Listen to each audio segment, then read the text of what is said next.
Good morning, good afternoon, good evening, wherever you are in the world. We are back with another Neurodiversity Stories. My name is Darren Clark and I'm a neurodiversity consultant, coach, and also marketeer.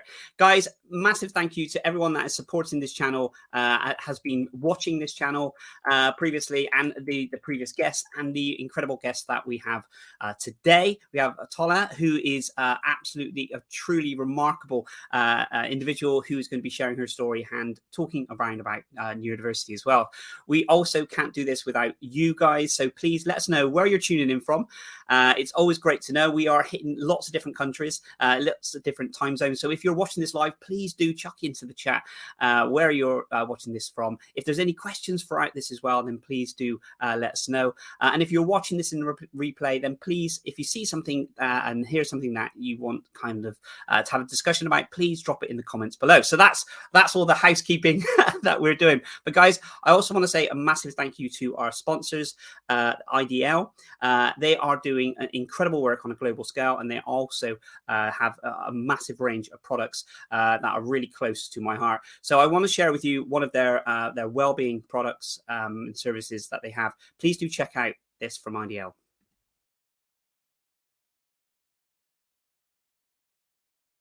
IDL Wellbeing has been made to meet the needs of primary school age pupils in developing mental toughness and emotional intelligence. As well as learning about themselves using our brand new thought detective, pupils will also practice positive affirmations and gratitude, both of which have been shown to improve mental health. In addition, pupils can make positive decisions around their feelings with our Worry Washer, and set positive behavioural goals based on 6 emotional competencies that we have identified as confident, curious, connected, reflective, active, and organised. To support their growth and model mindful habits, we've developed many activities, including breathing exercises, a body scan, desk exercises to be done individually or as a class, guided meditation, our maze game, make a face, as well as Sudoku, word searches, and a dot-to-dot mindful practice.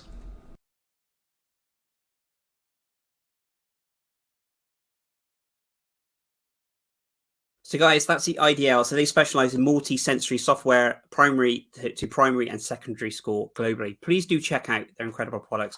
So back to my incredible guest today, Tola. One of the reasons why we do these Neurodiversity Stories live is to want to inspire and educate people around neurodiversity, but also spread that awareness. And we have guests from all across the globe that are looking to do this. And I can't thank you enough for taking time out of your day, Tola, to come onto our show and talk. So I want to give you a real brief introduction to our incredible guest today.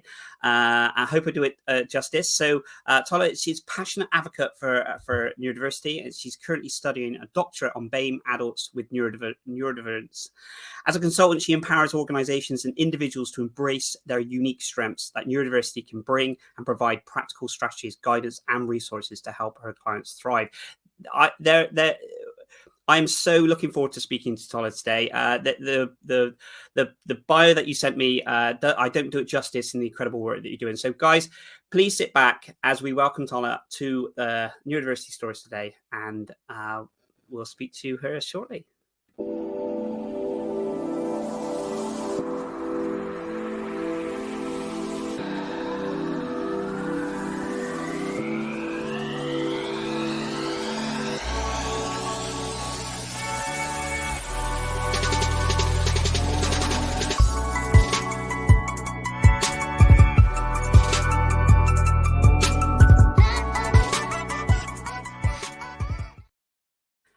Good morning, Tola. How are you this morning? I'm fine, thank you. Good morning. Thanks for having me. Oh, you're most welcome. We've been following on social media channel on LinkedIn for quite some time, and I'm always been a massive advocate for the incredible work that you're doing. So a massive thank you for taking time out of your day and joining us today. Thank you. Thanks a lot. I know what you sent to me was just a kind of a brief synopsis of the incredible work you're doing. For the people that aren't following you on social media, could you just give us a little bit of an idea of who you are and the work that you do? Okay, well, that's a good question. Well, I've been a lady of many hats. I've had quite a bit of background in education, business, also quite recently my doctorate, which is opening another world to me, another world which indeed I've always been a part of without realizing. So I do a lot of training and consultancy for bringing up people, mainly people that work in different organizations to try to find themselves in the organization. Very passionate about culture as well, organizational culture, because I believe that you know that's the roots of everything. I did a research about 2 or 3 years ago about satisfaction with employees, and you can always find that you know, where there's no satisfaction, somehow something goes wrong somewhere, and it's not a good place to work. But sometimes all we need to do is just tweak the culture, and things start to fall in place as well.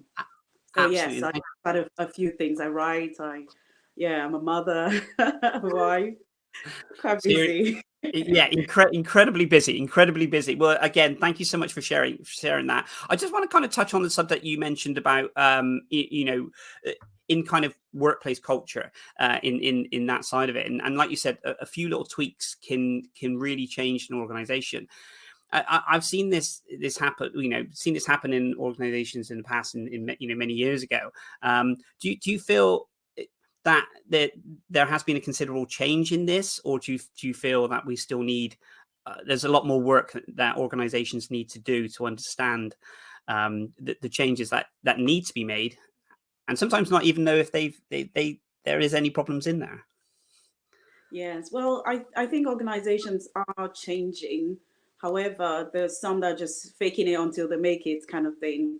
You know, having to tick boxes. So, you know, especially in the educational sector, you have Ofsted for secondary and primary, you have Ofsted coming, and you have to, you know, get some things done. Some prepare for, you know, good 1 year for the Ofsted visit. But many times you just see that it's not deeply rooted. It's just, you know, they just really want to be seen doing things in a sense. So that's, I wouldn't say that's a good measurement really of progress, even though there's more awareness of, you know, let's get things done. And there's now the inclusion. So many organizations now have an EDI lead, and, you know, that's something extra. So in a way it's pushing forward, but maybe not in exactly the right way. Yeah, no, absolutely. I completely, you know, thank you for sharing that, and I agree that I guess there are, if we took an organization as such, how many different facets there are with this, and how many things that they need to make sure that they're covering and making sure that they're supporting on these things, and I guess some would argue that it's you know, we've only got enough resources to do this and this, but it's so important, isn't it, that to have your team united and all working towards the same goal, but in an environment which is safe and actually pleasant to be in. Yes, that's very important. However, like I mentioned earlier, it's not always the case where the things that are provided to support the staff or employee is the actual right fit for them. So sometimes we have, you know, things rolled out, but looking at it very closely, you find out that it doesn't really cut it. You might find, for instance, someone that comes, maybe like a member of staff that says, okay, I think I might be dyslexic. The first thing that says, oh, we'll get you colored paper. Or, you know, they start thinking about, you know, different things that may not even be required by that person. Nobody stops to think, okay, why do you say that? You know, what are your challenges? And, you know, those questions are not asked until, you know, the consultant is brought forward. And, you know, you just think some of the tweaking doesn't need to cost anything. That person might not need you to order, you know, large print books or, you know, planners.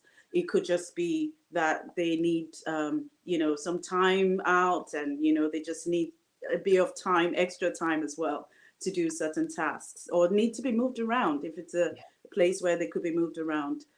So yeah, those kind of things still exist.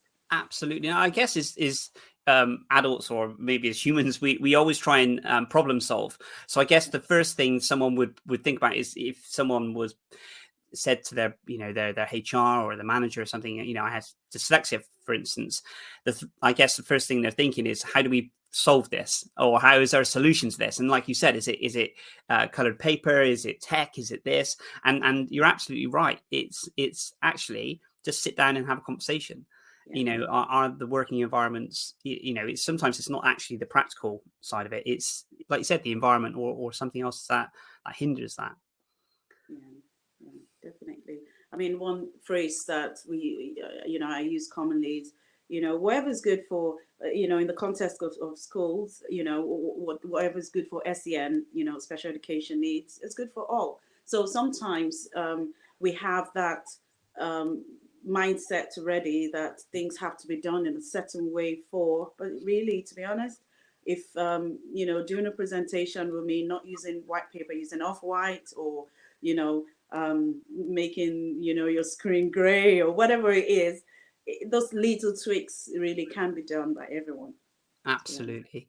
So tell me a little bit about yourself with regards to your connection with the work that you're doing, and for me, I found out I was dyslexic at the age of 36 and ADHD at 37, 38.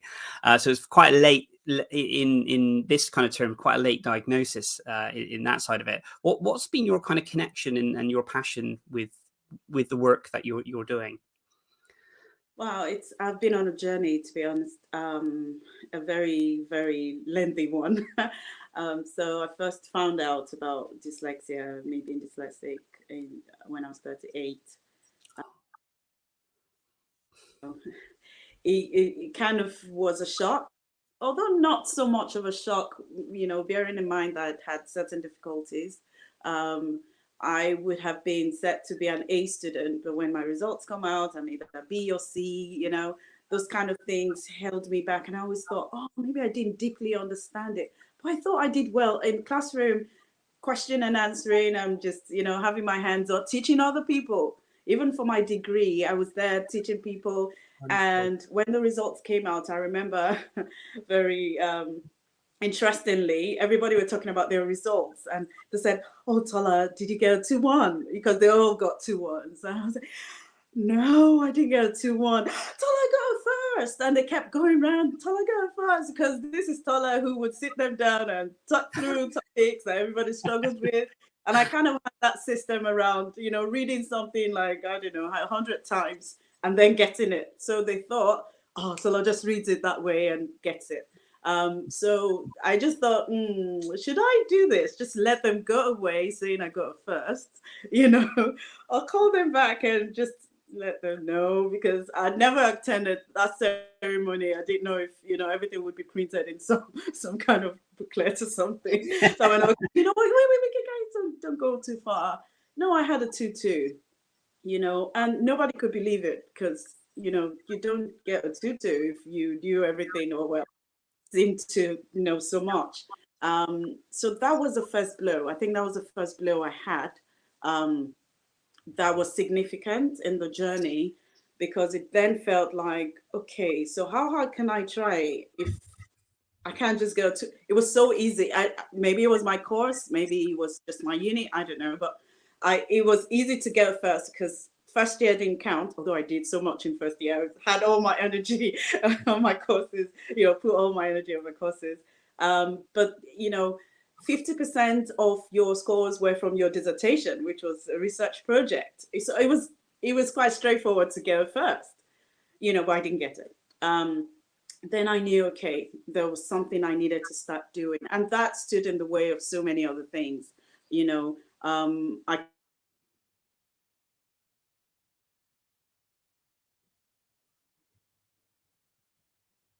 Well, I think we're losing Tola on this at the moment, guys. Yeah, okay. You're back. Sorry about that. No, apologies. This is the beauty of why we do live TV. So honestly, please continue. Please continue. Yeah. So, moving on from that, I then went on to do an MBA, and then realized, look, if I'm loving this course. I'm doing this assignment. You know, the assignments came naturally as well because I was already in business. Yes. But I found that it was still a bit difficult to pass across my thoughts. So the feedback I would get to be like, wow, fantastic. The ideas are great. They're very, original. Yeah. And I just kept having the same kind of, feedbacks.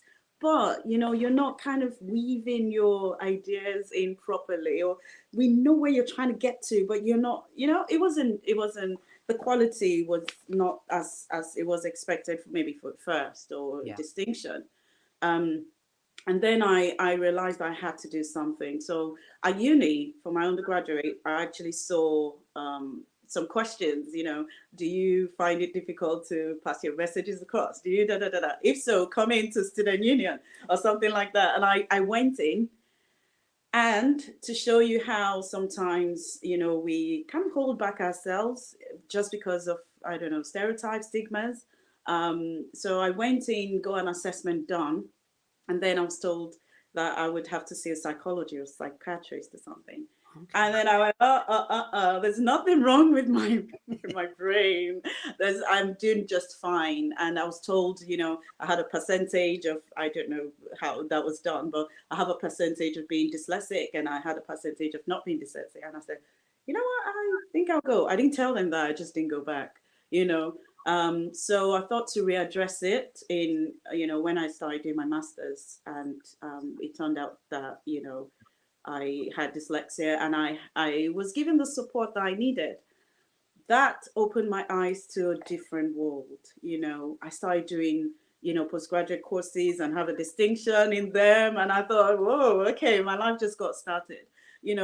Even though, so now, while I'm studying, the way I start to cope is, try to use some of the strategies that were used for me, even without anyone helping me as such. So I could do an assignment twice or three times over, but then when I get there, I know I'm proud of what the result is.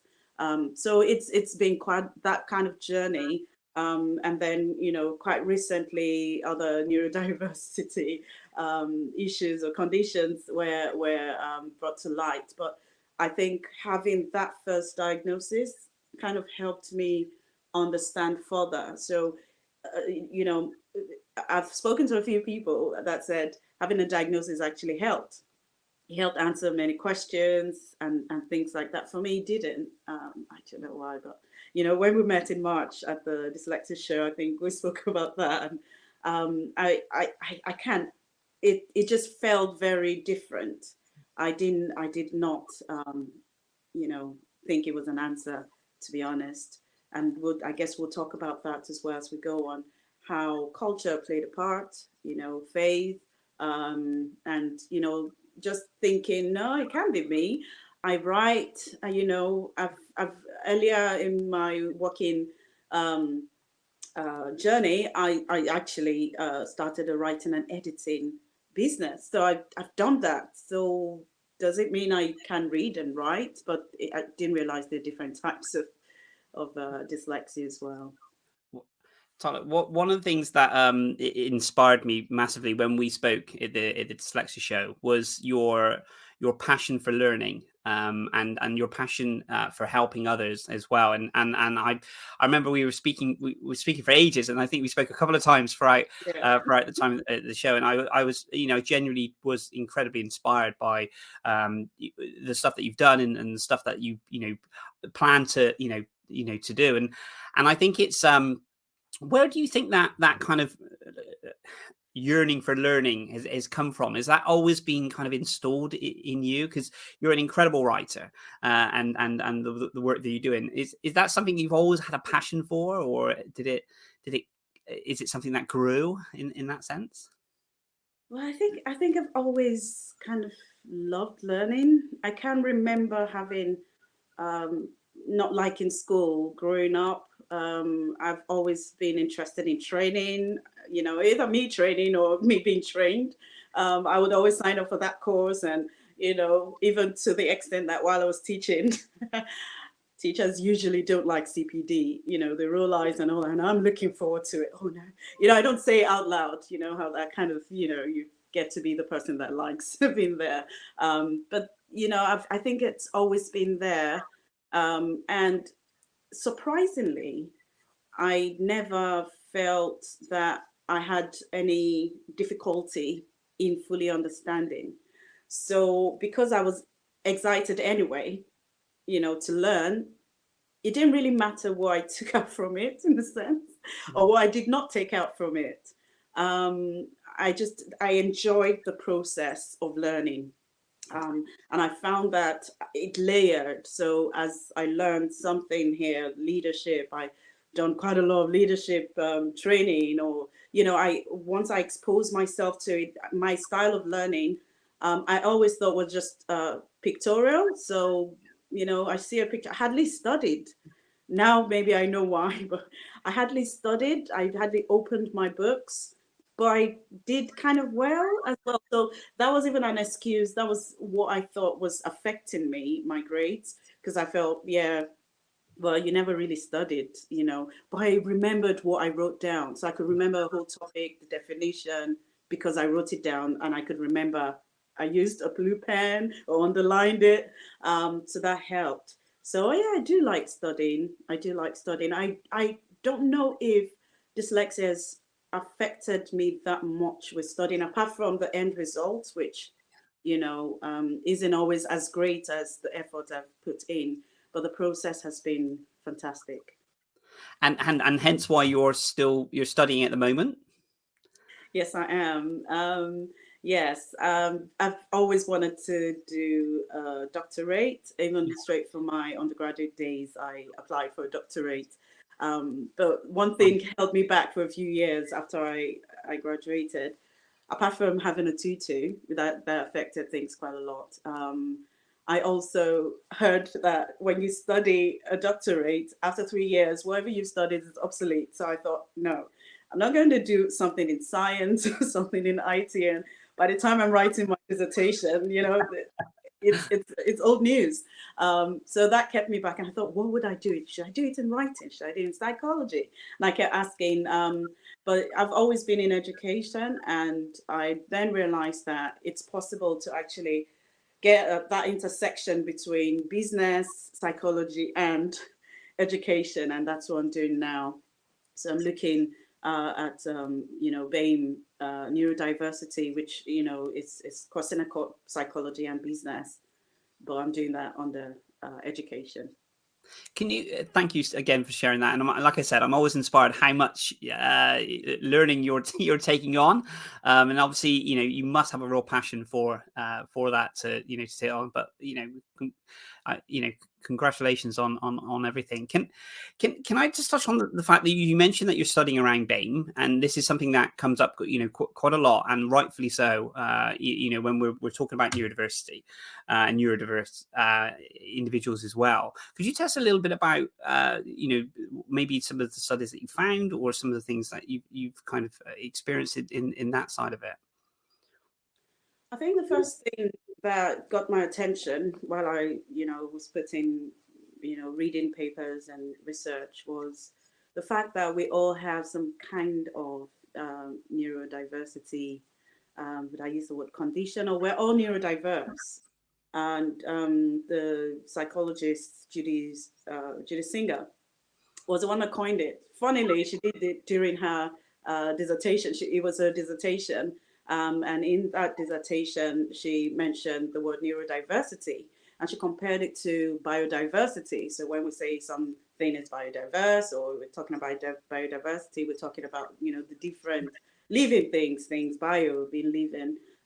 So when we talk about things that exist, we're talking about humans. In this case, neurodiversity would point to the fact that we all have different brain wirings and functions. So we're all different, really all different. Even when you take two people that are quite similar, have the same or similar upbringing, they're still very different. So if we all knew that, I think we would accept things in a different way. because I'm meant to accept your difference. You're meant to accept my difference. It doesn't make you less. It doesn't make me more. It doesn't make you more or make me less. We just have to understand that there is that intersectionality where people can work together and we can actually bring each other up at the same time. So kind of like an interdependence in a way. I need you, you need me, that kind of thing. If we all thought that way, I think we as a society would accept neurodiversity better. And if we bring it back to the workplace, if employers can see that a neurodiverse person is not a burden, then it's easier for them to adapt and just think, okay, I'm going to still pay your salary. However, these are the expectations. Can you meet it? And individuals have different. So because someone is, has ADHD, does not mean they're messy and, or they have dyspraxia. It doesn't mean they're clumsy. And, it doesn't always mean that. That person might just have the, tip of those bits, but they can also bring so much wealth to an organization. I think one of my visions for the future in the next 10 years, is to go to as many organizations as I can, especially around the education sector, to bring that awareness about adults. We talk about children. In the education sector, it's very easy to just have that sheet and you look, oh, okay, Danny, come over here. Oh, you need to sit at the front. Oh, why, miss? Oh, I need to help you. You just had to say it. You don't really tell, or maybe sometimes you do tell Danny. But that teacher might have been dyslexic and have ADHD and maybe autistic. So if Danny has ADHD and Danny's seated at the front and Danny didn't take his medication, that could trigger the teacher off. And nobody sees that. But the teacher needs just 5 minutes to step out. Nobody knows, even the teacher doesn't know they have ADHD or autism. And then there's a crisis. We don't understand that. The teacher then loses their job, then can't get into another job. It's just, there's a roller coaster. And we just all have to stop and think, is this person lazy? If the answer is no, you've seen this person, they hold a senior role, they've done this and done that, they've achieved this and achieved that. But then that just little thing then makes you think they, not capable of, not able to do things. I think it's just that mindset change. We need to start stepping out of that thought that once someone is underperforming, then they cannot function rightly going forward. I think HR systems need to change, policies need to change. Many organizations have EDI policies. I've seen a few, as being an EDI lead myself. But my first question is, and when I am not part of the organization, I'm just looking at it. My first question is, so what does this mean to you? Brilliant. Because you could write anything on paper. I could say that, I've been to the Bahamas 100 times and that's on paper. But then I'll show you my passport, I'll show you my, you can't prove that it's being implemented. I could say that's where I'm going next week. You have to be able to prove that you're actually changing the culture. Do not just CPDs. Teachers are tired of that. What are you doing to find out, even if you have, or how many people, you definitely do, but how many people in your organization has, is neurodiverse, and you don't have to go around to everyone asking, there are ways around it on the forms during the interview. If they don't, on the forms, while I was EDI leading an organization, I actually requested to have access to who's not who in terms of the person, but how many people have indicated that they have a neurodiverse condition. And just one person did, just one person. And this was a really big organization. So one person that was known to them, even though we know statistically that it would be far more if we're looking at that number. Yeah, at least 10%. And one of the things I then said was, okay, it's too late to get them to refill their forms, their application forms, but we have to find a way to find people out. many people are suffering in silence. Not everybody wants to say they have that because, there's stereotypes around, that, there's stereotypes around them having it in the first place, or not being able to perform the way they're expected to. Because if I told you I had dyslexia, first thing you're going to say is, oh, Tola, you can't take notes for us anymore. Yeah. If I was the administrator, then you're thinking, okay, we might need to get someone to assist Tola, and stuff like that. It's like everything will then be questioned and limited on any other task. Like you mentioned, if your job role was, if someone's job role was to take notes in certain meetings and things, then is it okay? So we'll take that away from you, and we'll take that away from you, and then suddenly it gets to a point where you've had everything taken away from you, job wise, and then it's okay. So we go down the process of performance, and we go down, you're not fulfilling this role, and I guess what we're saying is it's not. We don't want that special treatment in the sense of limiting. Because that limits personal growth as well within an organization. If we're looking to go, to a more senior role, whatever it is in the position in the company, is that always going to be in the back of the mind questioned? Are they able to do this? Are they able to do that? And that, for the longevity of you being within an organization, that can be quite damaging. For personally, mentally, and career wise. It is very damaging. And I think being Black sometimes doesn't, I wouldn't say doesn't help, but not that it doesn't help, but it does limit such. And I'll just explain that. There's certain organizations, when we talk about being colorblind, I, as a person, I understand where anyone who says they're colorblind comes from. I don't have any color mindset as such, or I did not have until someone said to my face, they were quite open about something, and I thought, oh, I'm Black. I didn't actually realize, and that's like getting me to think in a certain way. Things have happened, things have been said, exposures, but you just dust it off and you just try to carry on. One of the things I feel that people from Black descent, or people that are Black, they mixed as well, should do is speak up.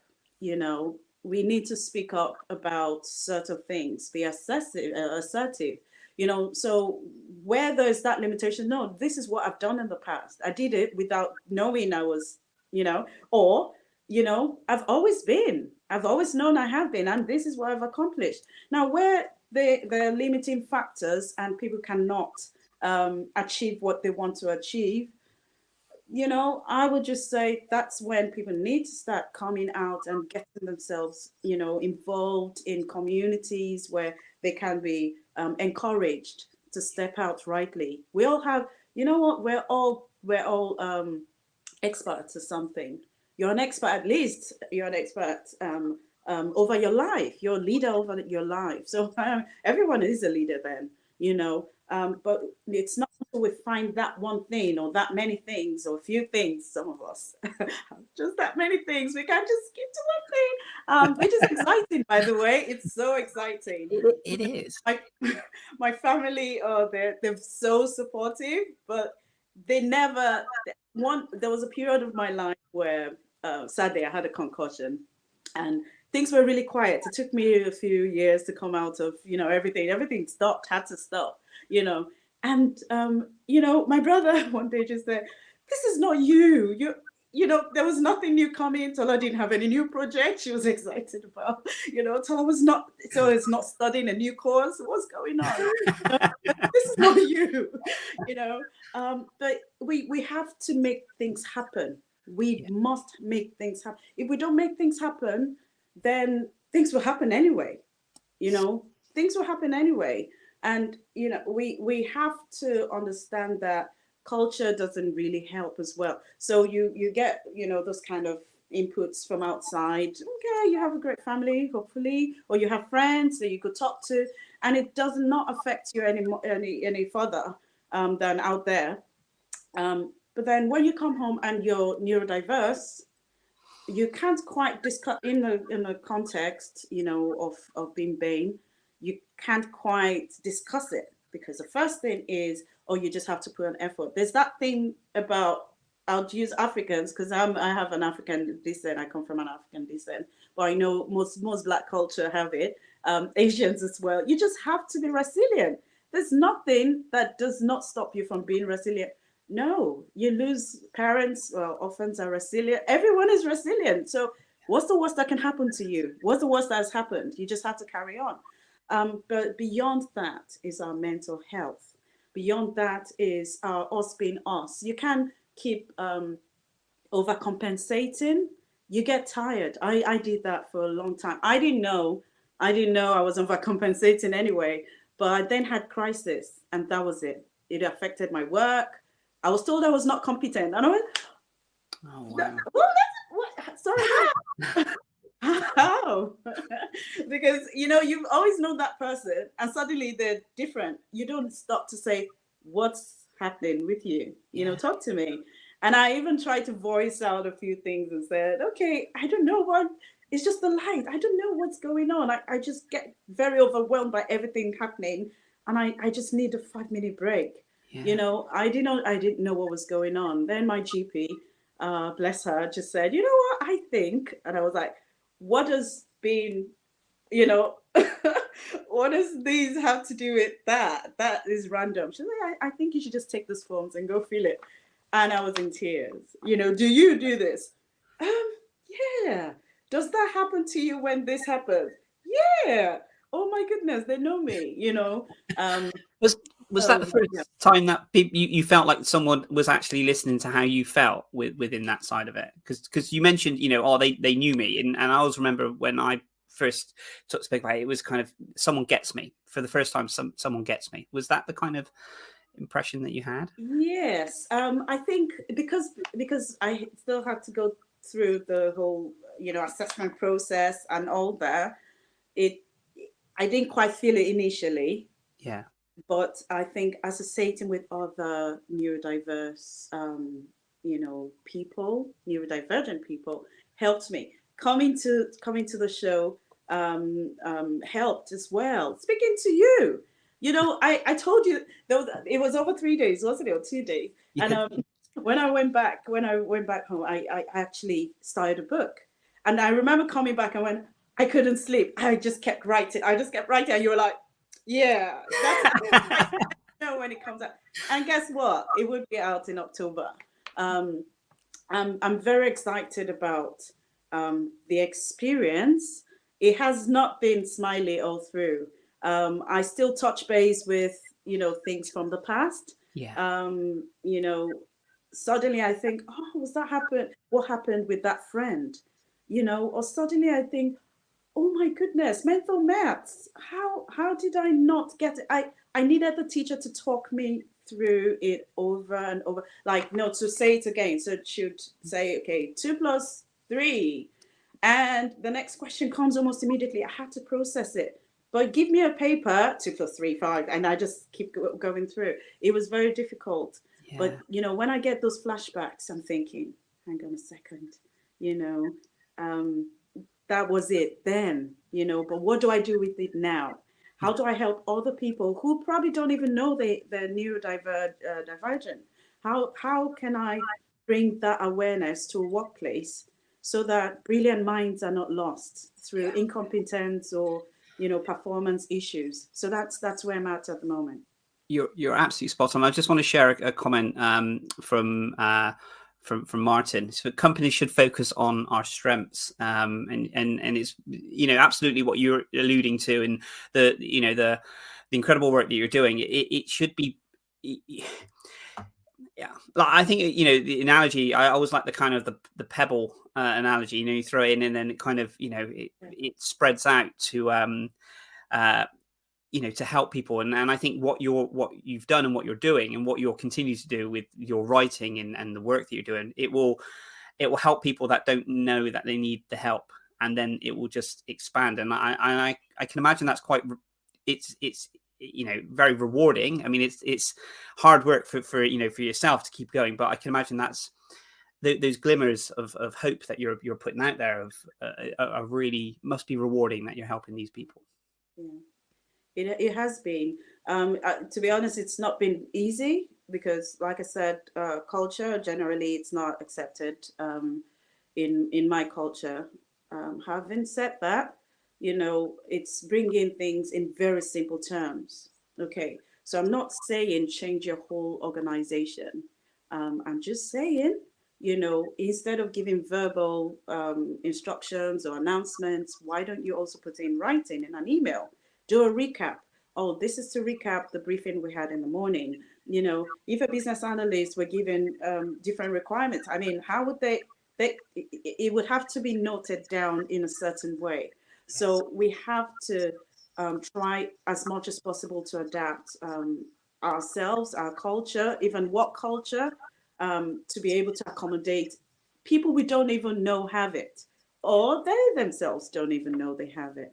And when we start to do that, people would come to you and say, oh, I think things are a bit easier now because I saw it in the email. Send reminders out. Don't think you're bugging people, Send reminders, because if someone has ADHD, they've lost track of time. Yeah. They would forget a very crucial appointment. I forgot an appointment that was very important, It's a good thing it wasn't a job interview, but yeah, it was a medical appointment and I had to wait months to get another appointment. I knew up to the day before, I knew it was the next day. And the next day came, it was during summer. The children were at home. And I remember just talking and I went, what's the time? It was 11. My appointment was at 9, so that was gone forever. So we have to put a conscious effort. I think we need to be very deliberate. Those of us that are leaders listening to this, we have to be deliberate in helping people come to that point where you bring the best out of them. That's who a leader is. That's what leadership is all about, bringing the best out of that one person. Because that one person might just be the next CEO of the company. You never know. But if because they made a spelling mistake, you think they're not, they don't have the required skills, then, it means we're not inclusive enough. Yeah, absolutely. Thank you so much for sharing that. And why do you think we are?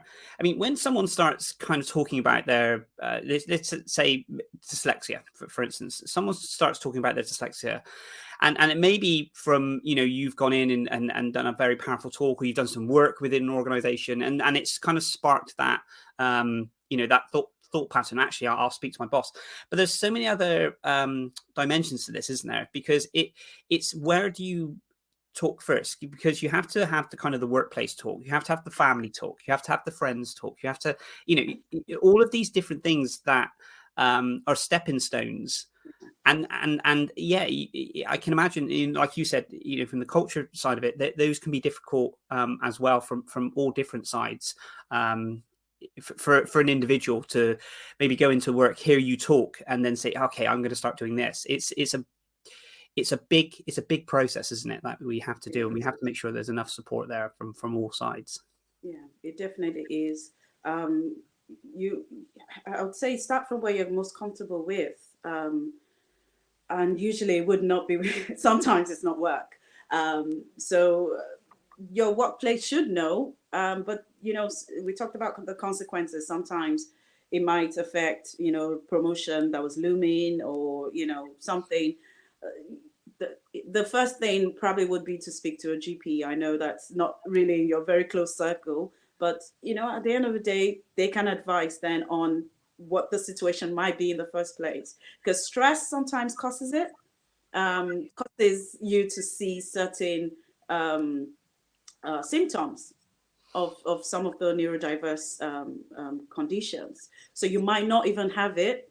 Hormones for women, whether you're menopausal or premenopausal, hormones actually mess things up. You start forgetting things. So sometimes it could be that, or it could be a combination of those. So it doesn't mean that, hormones are the only reasons, but sometimes they could make it worse. So they could make it more obvious that you have it. You have maybe something like ADHD. So I would say speak to the people that you're very comfortable with. Sometimes it's friends, sometimes it's family, sometimes it's spouses or children even. And they hopefully would be very understanding and accommodating. Read up about it as well, because everyone is different. You're not sick. You're not sick, having autism. You're not sick having dyslexia or dyspraxia or OCD. Understand it properly. You might be the messiest person on earth, but still have OCD. There are different types of OCD. So, there are things out there that we have to understand. And because you're very tidy, doesn't mean you have OCD as well. It just makes you like being clean, which should be the case. So I think that you stepping out, taking that first step, allowing people to come into your space, because you tend to be more protective of yourself. Yeah. You go through different phases when you first find out, or when you start thinking you might be. Sometimes you even feel like a death. Your old self has died. Yeah. You feel like you can't carry on with the things that you used to carry on with. When I first heard, I thought, oh no, that means I might not be able to write books anymore. That means, all of a sudden, where did that come from? Limitation, isn't it? Yeah. A limitation mindset that it's encroached into so many other things, like we mentioned about the workforce, thinking, will they limit my tasks? And that then comes into the personal side of it, thinking, like you mentioned. Yes. So I think it's about adapting yourself as well, and start finding out what other things could I do, because a teacher who's always triggered by noise. In a school, you're very more likely to have noise than anywhere else, in the society. Yes, you go to schools where you don't hear a pin drop, but come break time or lunch, you hear chatting. There's certain things that can be done. If you could be taken off duty, that kind of thing, or in an environment, an open plan office, you could have a separate space or a corner space, if that was possible, or work from home. There are different adaptations that we could ask for before we think, okay, I'm checking out of here. It could be a different role, So suddenly working on the screen is, messing you up. Then there's certain things that you could do. You could print stuff out. If you always forget things, you could have a copy at home. You could have a copy at work. There are little things that could be tweaked. And when we start tweaking it, we'll start seeing changes. But be comfortable to take the first step. Be comfortable to talk to someone. I know of someone, though, who spoke to a leader, at work, and it was out there, and they overheard another separate person telling a separate person, oh, well, she says it's about being dyslexic, And the truth is, people don't understand. So there's that fear of they wouldn't understand anyway. Or I've been failing for a few months. They would think I'm giving an excuse. But get yourself tested. Get yourself on the queue to get tested. It's about 4 years now. Wait. Wow. The waiting list, yeah. But if one can afford it privately, do so. If you're studying, you might get help from your university as well. There's also the equivalent of the DSA, which is, I think, the disability support for work as well. It's just gone off my head now. You could get it to access to work. You could get it as well to help you. You could actually even get someone else hired to help you do certain things like filing. And, if I knew that a few years ago, I would probably have used that, because I needed that. I was running a business that was growing, but, different things came up and I just got very overwhelmed. And in hindsight now, I know if I had that extra personal help, apart from everything else that was going on, things would have worked better. But, there's always a bright side to everything. We just have to keep moving on and keep seeing, how we can improve ourselves for the next stage. But explore. That's what I'll say to the person, explore. Tola, it's been I've learned so much from all of our different conversations at the Dyslexia Show, and I know we speak a bit via kind of LinkedIn, and I knew having you on the stories, I would learn even more, and I felt like I will say that analogy. I'm like a sponge. I just absorb knowledge, and you've definitely, shown and given me so much today. So I can't thank you enough for that. Thank you. Thanks for having me on. Tola, if people want to get in connection with yourself, and I'd love to get you back onto the show when, and no pressure on this, when your book is written. I can't wait to purchase a signed copy, hopefully a signed copy. So. You actually said so. You said you're my first. Yeah, I know, and I'll keep on saying I don't want to put any pressure on this. No pressure now. I can't wait to purchase a signed copy from that, and we will continue to support you on from Neurodiversity Hub and Neurodiversity Stories on this side of it. But if people wanted to connect with yourself, or how would they do that? Okay, so they could go on my website, neurodiverse.com. So it's neurodiverse.com. Yep. So it's NEURODIVACE. So the ACE at the end is that to remind us to ACE neurodiversity. Oh, I love it. So just leave a message. I'll get it directly. Or you can find me on LinkedIn as well. I'm just Tola Awe or not on LinkedIn. Do you need any more? No, I will put any links that you have underneath on this, and when we put this out to YouTube and other channels as well, they'll have the links on this. But honestly, I cannot thank you enough for your time. It's been absolutely wonderful catching up with you and hearing the wonderful stuff you're doing. And like I said, I can't wait for the book, and the continued work that you do with the organizations are absolutely needed. And good luck with that. Good luck with the study, and good luck with the book. Thank you very much. It's nice. Wonderful. Thank you very much, Tola. Take care. Have a lovely rest of the weekend. Thank you. You too. Bye.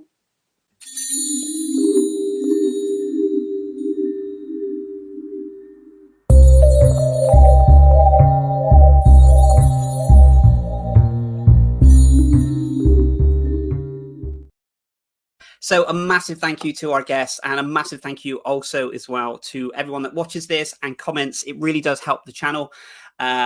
We'll be back next Friday with another phenomenal guest. So thank you to you, thank you to Tola, and thank you again to our sponsors, IDL. Take care, guys, and speak soon. Cheers. Bye-bye.